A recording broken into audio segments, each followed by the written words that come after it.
very likely that many of these corals will eventually die, and we might see a widespread coral mortality in our region.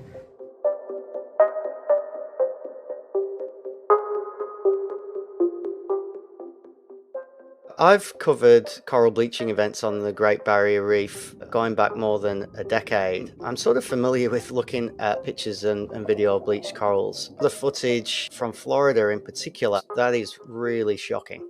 That's extremely confronting. This is happening a month to 2 months in some cases ahead of the peak period where you would expect to see bleaching. So that suggests that the heat stress that's accumulating on these corals is going to continue to accumulate for several weeks, if not more than a month. If temperatures drop away, corals can recover from bleaching, although corals that have bleached tend to be more susceptible to disease, and they also have trouble reproducing.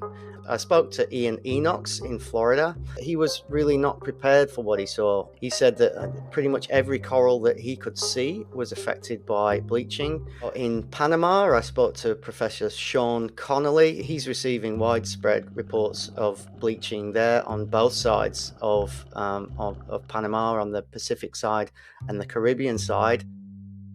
I also spoke to Dr. Lorenzo Alvarez Felipe. He's devastated by what he's seeing there. First, I've just flown a drone to see whether we can see corals from the sky, bleached corals from the sky, and unfortunately it's way much worse than what I was expecting.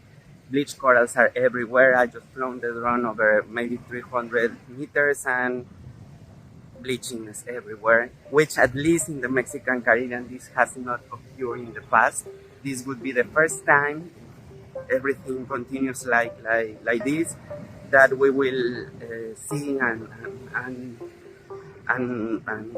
basically see lots of corals dying, and this is very depressing. It's very sad to see a place that you love and that you know so well suffering in a way like this. It must be extremely difficult to cope with.